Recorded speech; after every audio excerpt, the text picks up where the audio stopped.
welcome back to the channel. Thanks for joining me. So today what I'm talking about, I've got the t-shirt, is Gillian Welch, The Harrow and the Harvest, which has just been launched on reel-to-reel tape, one-to-one copy of the master. As you can see here, a particularly cool, very beautiful box. And then if we slide the inner out, this works very similar to your Analog Productions Ultra tapes, that kind of thing, with the tapes within an inner. So we've got two tapes here. Let me take these out, put all this away. Two tapes in really beautifully produced, gorgeous artwork inners. And what I particularly like is on the rear of these. So we got tape A, tape B. And if we can see here, this is just, original studio notes. Artist Gillian Welch, title Harrow and Harvest side A, producer Dave Rawlings, engineer Matt Andrews, 13th of March 2011 with the recording date, Studio B, reel 1 of 2. Even tells you you've got 2 minutes of blank tape, and then the leader, and then the timings, exact timings of each of the songs. Scarlet Town, Dark Turn of Mind, The Way It Will Be, The Way It Goes, Tennessee, and M, Master. So these are kind of new masters, and I'll go into the flow of the work and how these are produced. And I want to just say right now that these are hand produced by Dave Rawlings, the producer and one half of the band. I'll get onto a little bit of the background about Gillian Welch and Dave Rawlings in a minute. So tape A, and before I go in there, tape B, same thing, Down Along the Dixie Line, 6 White Horses, Hard Times, Silver Dagger, and The Way the Whole Thing Ends.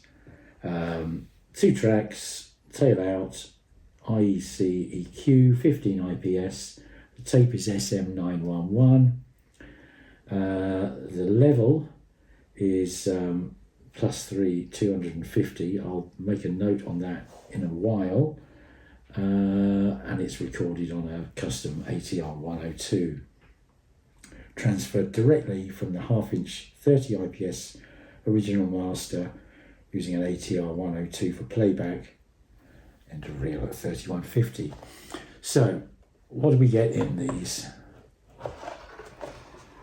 In here we've got an envelope which I'll get to, and here's the tape, absolutely beautifully produced. Anyway, that's tape 2. Tape 1's obviously very similar, and one of the other things you get in this reel-to-reel set though is this lovely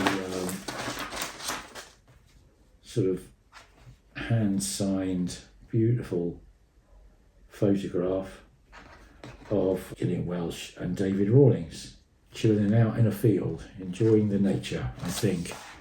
Okay, reel 1, same kind of thing. I'll take this paperwork out. So there we are, reel 1. That's the same kind of deal as the other one.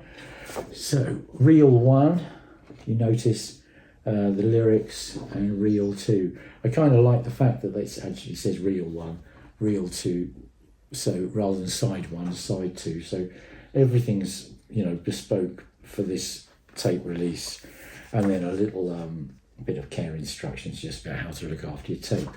So that's kind of what you get, which is so beautifully done. Particularly these inners and the outers. I mean, it really is beautifully done. Couldn't ask for more, frankly. So what I want to do now is just talk a little bit about my journey into Gillian Welch and how I discovered her, and and how what it means to me, this release.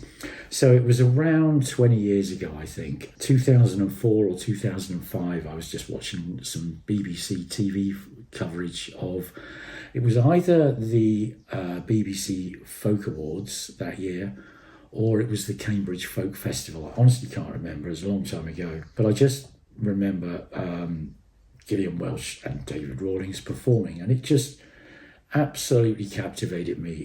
It really, really, really stood out as their playing and their singing was just achingly beautiful. So tight, so in harmony, almost defines tightness and harmony and just beautiful sensitivity.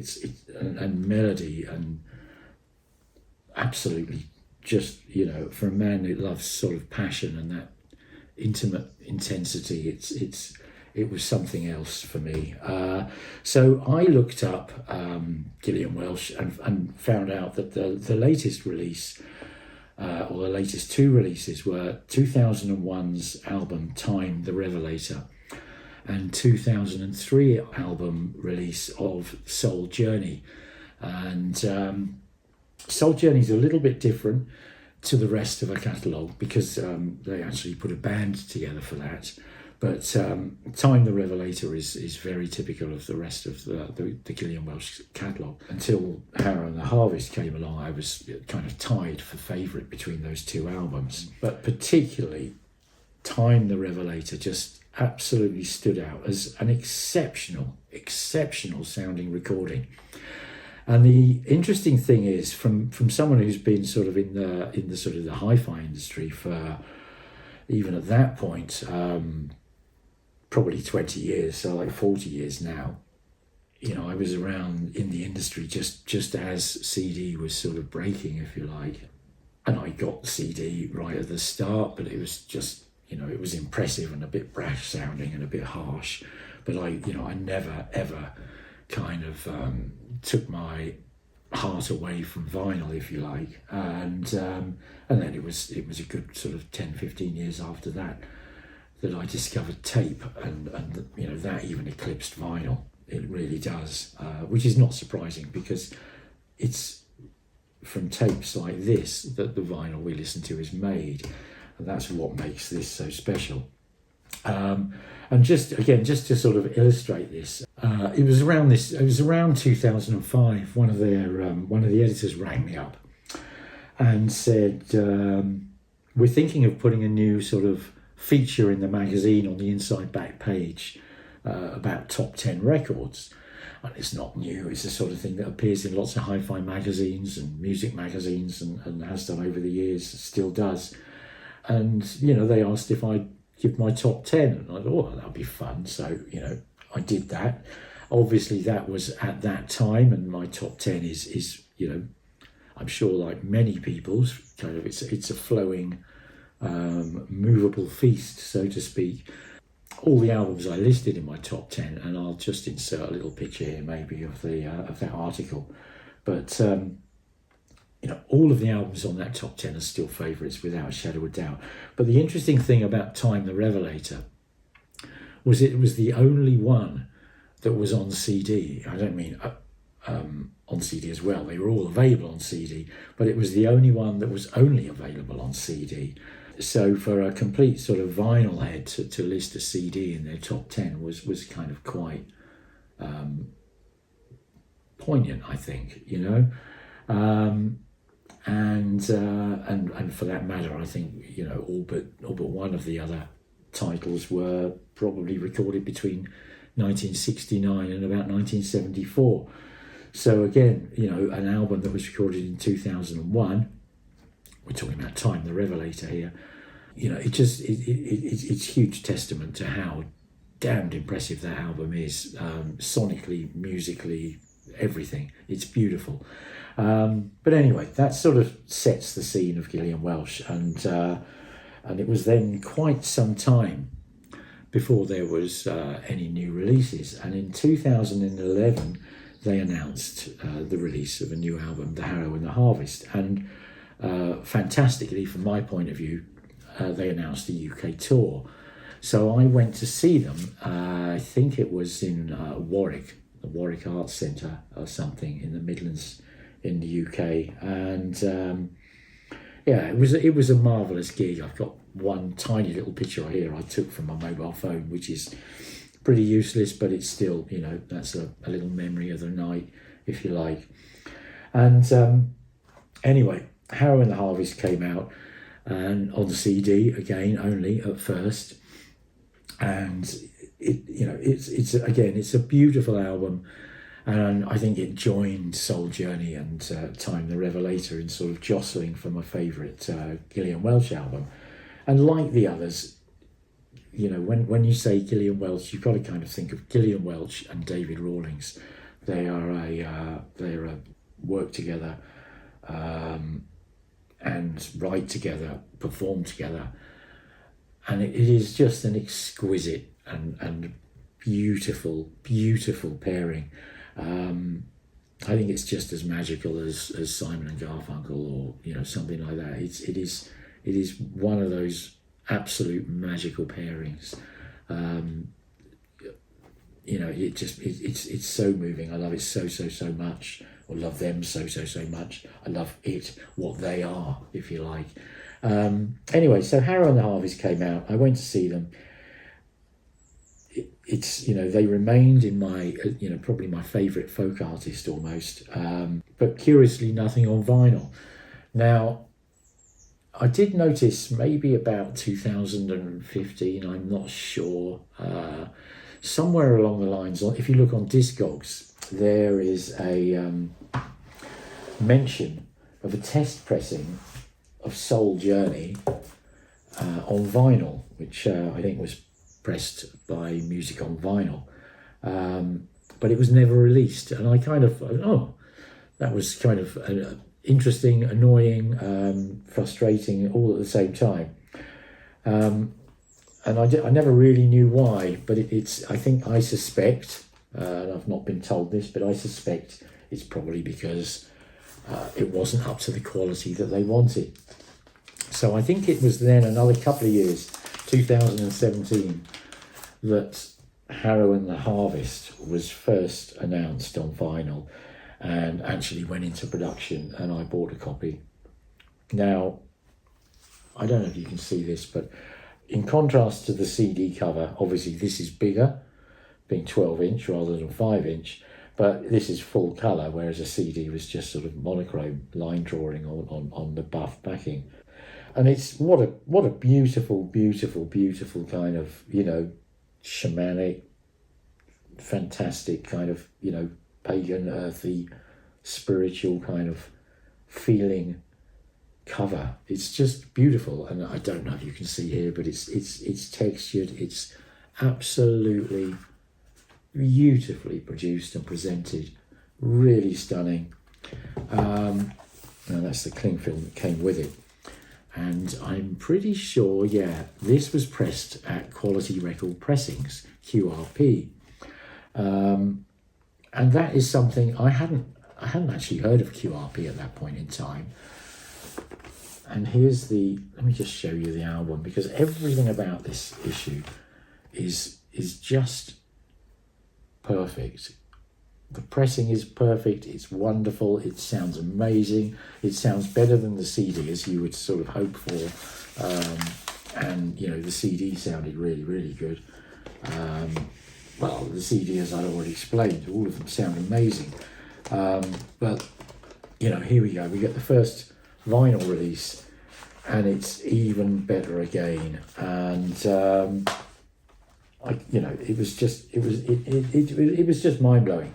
And then a little while after that, Soul Journey comes out on vinyl.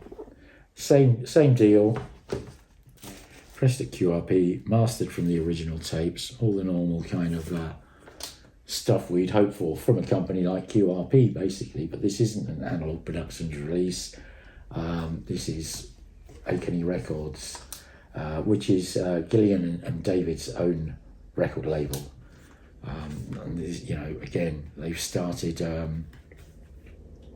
their own record label, because this is how sort of stringent and how bothered they are about the sound, the production, everything about the process from beginning to end. Right, so here we are in sort of 2017 or thereabouts. I've got my first Gillian Welch record on vinyl. I'm hoping they'll all come out on vinyl, and that maybe a little bit more on that in a moment. but it's stunning. And honestly, right from the word go, it just struck me that this is one of the best sounding records I've got. It really is. It really, really, really is that good. If you value, like if as audiophiles do, the sound highly, consider buying this just to immerse yourself in beautiful, beautiful, beautiful sound. The music in my book is absolutely beautiful too. It really is. It's the full package. It's everything you could want.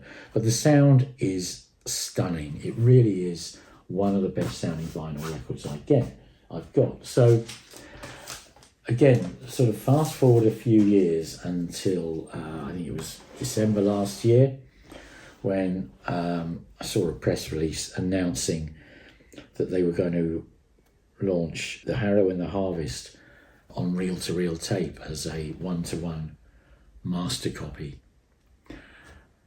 And I couldn't believe it. I mean, just it was my dreams come true sort of thing. So I placed an order, and early this year this came through, and I've just shown you the unboxing and what you get. But how does it sound? And really, all I can say is it's stunning. It's absolutely stunning, but it's not stunning in a flashy way. It's not stunning in an over-the-top way. It's not stunning in a polished,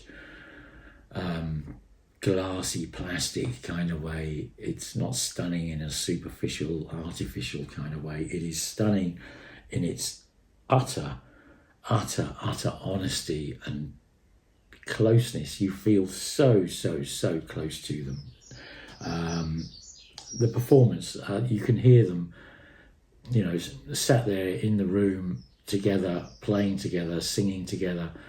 You've got David's guitar on the left channel. David plays a 1936 Epiphone Olympic archtop guitar.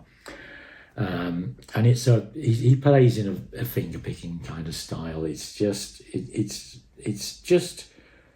captivating. It's so sort of fast and precise and melodic, and it just absolutely entrances his playing.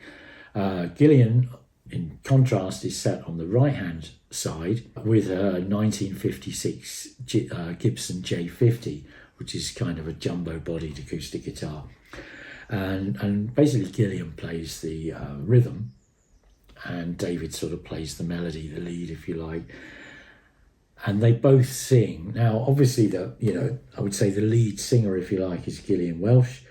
But it is, and you hear this more on the tape than you do on the vinyl, and you hear it more on the vinyl than you do on the CD. But it's pretty much, they're both singing all the time, but it's like there's this unified.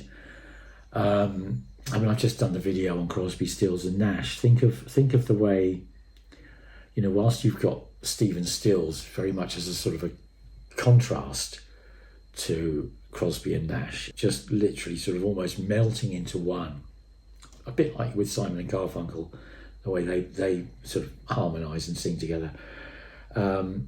It's almost like there's one entity, which is the vocal of Gillian Welch and David Rawlings. It is so tight harmonied, and they'll just sort of drift away and back as they want to sort of pull it out into sort of slightly into it, stretch it, and then just bring it back into this one unified kind of harmony. It's absolutely entrancing, and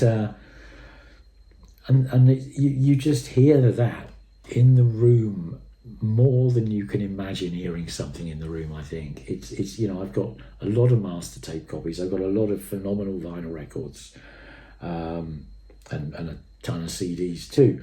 But if you just listen to this on Tidal or Spotify or something, or go out and buy a CD, if you like that, get the vinyl. If you like that, and you've got the ability to play tape, I think you've got a good idea of what this can produce. Okay, it is absolutely stunning. It really, really, really is. Now Now, I'm going to explain a little bit about the kind of the recording process and how these tapes are made, and I can do that because, I mean, this blew my mind absolutely, because I got in touch with their management agency with a few questions, and basically they sort of forwarded those on, and cut a long story short, Dave Rawlings rang me up on the phone to chat about the recording and the tape in general, what his feelings are about sound. The guy is an audiophile, but he's an audiophile musician, producer, engineer, and the sound is phenomenal, and you can tell both of their attention to detail. They are absolutely perfectionists in every respect of the chain. And this was the really cool thing to talk to David about. It's like from the recording, the microphones they're using, the sort of microphone preamps, the mixing desk. They'll take the absolute best and then modify it if need be to just make it even more pure. They use Neve consoles, but they're the classic Neve console, but David sort of had it modified to improve it. This album, I believe, was recorded onto a Studer A800 and mixed down to, I think it was a 30 IPS half-inch on an ATR 102, and then that was sort of mastered, from there, and CDs would have then been made from that tape. LPs would have been made from that tape, and that same generation of tape, if you like. And then, again, talking to David, it's really interesting. There's one track on here, Tennessee, which is the last track on side one. And David said that they actually used the half-inch master for that rather than the quarter-inch, just because he preferred the sound of it, because sort of half-inch has got a sort of slightly more bigger, ballsier kind of sound, if you like, a sort of richer, more full sound. Whereas quarter-inch is sort of more kind of almost crystalline and precise. And in the listening, and I'll get onto the listening a little bit more, but I've explained what you've got in terms of like the two guitars and the two voices. The two voices really do sing as one entity, and they're in the middle, and the two guitars are one other side, like I said. But there's finger taps, there's sort of shuffling and foot tapping, and all those sorts of things are just absolutely captured vividly. It really is. And as we're going through the album, I mean, they are just beautiful. Scarlet Town is sort of quite up tempo.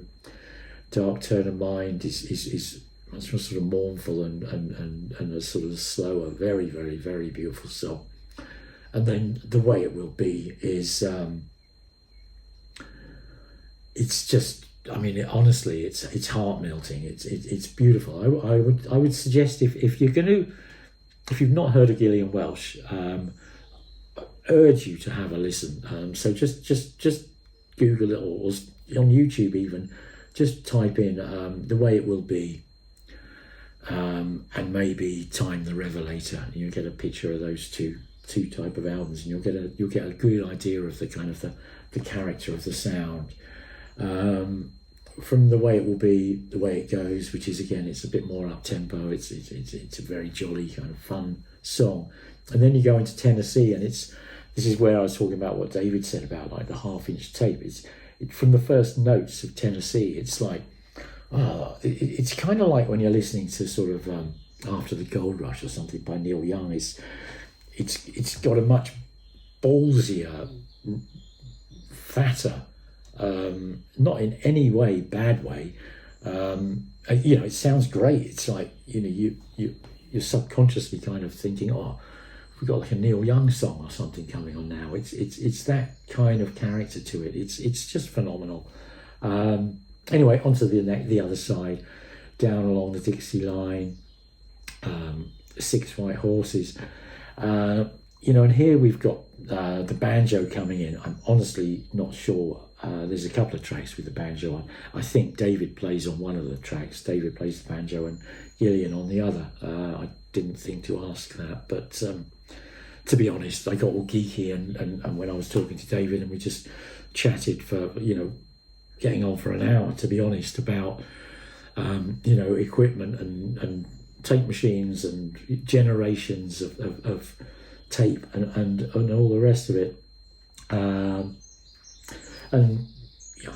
Slow Dagger, Silver Dagger rather, Hard Times, Silver Dagger, the way the whole thing ends, it is a beautiful album, and I would say it jostles for place as my favourite Gillian Welch album, with Soul Journey and Time the Revelator.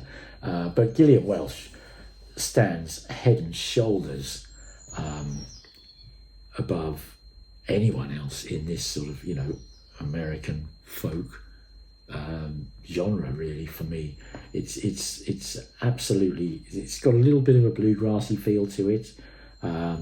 Incidentally, Gillian was, she had a cameo role in the Coen brothers film "Oh Brother, Where Art Thou," which is again a wonderful film. And again, if you know that film, just think of the kind of the joy in the music, if you like. That's the kind of joy that's in this music. It's everything they put their hand to has a similar feel and a similar energy. And I think Gillian was actually an executive audio producer or something in that movie. I can't remember the exact title, but she is credited in that respect. Alongside T-Bone Burnett, I think, did the actual production and that for that movie. But they are a thing. Do check out one of the, put in The Way It Will Be, Time the Revelator, just as two to start you off. Pop those into YouTube and check out a couple of videos, I think you'll be hooked. I really, really, really do. The way that the vocal harmonizing is, the dynamic range. You've got these, a closely mic'd picked guitar is a very, very dynamic thing. And we're peaking in, I would say at least 8 dB peaks on this. It's absolutely monumental. The sound, that kind of level cannot be translated onto vinyl or even really digital, because you can't clip on digital. It's awful. You have to just knock everything back or limit it or whatever.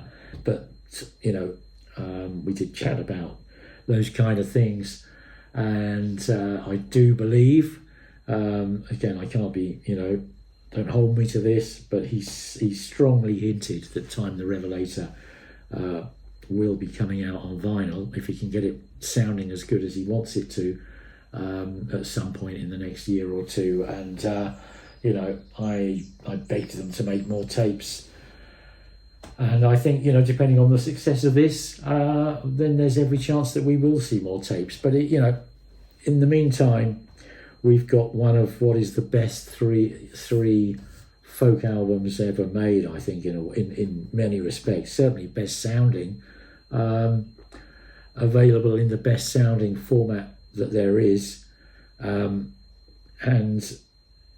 done by these guys. That's not, it's not on a par with other master copies. This, I think, redefines where it's at in terms of sound quality. It is stunning. I hope all of you that have got a reel-to-reel machine will seriously consider going out and getting a copy of this, because it's something I've been championing for a long, long, long time, and I really want to see them make more albums on tape, and I want to see other artists join them in doing this. Obviously, as we saw a couple of weeks ago, Yellow have just announced a run of 5 albums that they're doing, and I've heard their album, which is hugely impressive. Very, very different thing. It's all electronic for starters. This is as absolutely acoustic and natural and analog as you can get. There is nothing that eclipses this. I think that's about all I can say about it. It's absolutely stunning. I hope you've enjoyed this review. If you'd like to read my very, very in-depth rambling about this, I've got a website, thereal2realrambler.com, and I'll put a link to that down below. Yeah, I've got a full sort of much more detail of what I spoke about with David, and more facts that I might have forgotten while I'm sitting here talking to you now. Okay, so I hope to see you again soon, and if you like this, do please click the thumbs up button, subscribe. It all helps the channel. I'd really appreciate it, and I'll catch you soon. Thanks very much indeed. Bye. Bye.